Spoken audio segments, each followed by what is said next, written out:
শাহী খাবার দাবারের স্বাদ গ্রহণ করা হয়ে থাকে সাধারণত স্পেশাল অকেশনে, উৎসব পার্বণে। হ্যালো এভরিওয়ান, কেমন আছেন সবাই?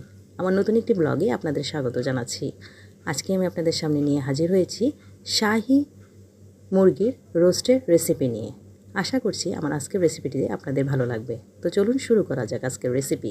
এই রেসিপির শুরুতে প্রথমে আমি একটি মশলা রেডি করব।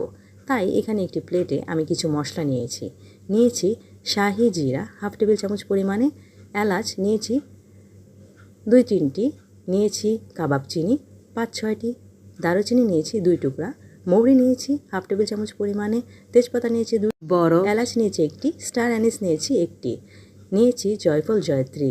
এখানে আমি জয়ফলটিকে অর্ধেক নিয়েছি।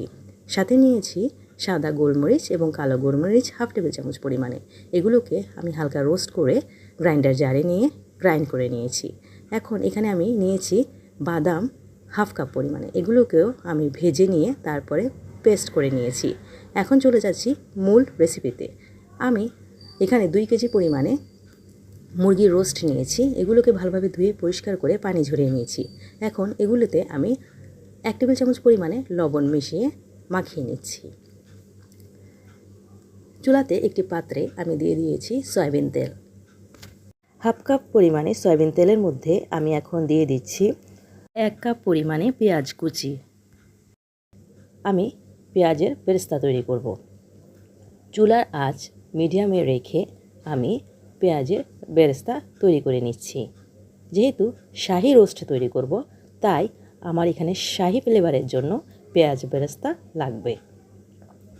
পেঁয়াজ বেরেস্তা তৈরি করা হয়ে গেলে এখন আমি 5 মিনিটের জন্য লবণ দিয়ে ম্যারিনেট করে রাখা মুরগির রোস্টগুলোকে ওই পেঁয়াজ বেরেস্তা তেলের মধ্যেই ভেজে নিচ্ছি। হালকাভাবে ভেজে নেব, 1-2 মিনিট ভেজে নেওয়ার পর তুলে নিচ্ছি। কড়া করে মুরগির রোস্টগুলো আমি ভাজবো না। চুলার আঁচ মিডিয়াম টু লো হিটে রেখে আমি মুরগির রোস্টগুলোকে হালকাভাবে ভেজে তুলে নিচ্ছি। 2-3 মিনিট ভেজে নেওয়া হয়ে গেলে এখন এগুলোকে আমি তুলে রেখে দিয়ে ওই তেলের মধ্যে দিয়ে দিচ্ছি আগে থেকে ভেজে তৈরি করে রাখা মশলাগুলো আমি পানি দিয়ে ব্লেন্ড করেছি। এই জন্য এখানে আমার হাফ কাপের মতো মশলা হয়েছে। এখান থেকে আমি প্রায় 3 টেবিল চামচ পরিমাণে মশলা দিয়ে দিলাম। সাথে দিয়ে দিচ্ছি আদা বাটা 2 টেবিল চামচ পরিমাণে, রসুন বাটা 2 টেবিল চামচ পরিমাণে, দিয়ে দিলাম মরিচের গুঁড়া 1 টেবিল চামচ পরিমাণে, সাথে দিয়ে দিচ্ছি লবণ 1 টেবিল চামচ পরিমাণে, দিয়ে দিলাম ধনিয়া এবং জিরার গুঁড়া 1 টেবিল চামচ পরিমাণে।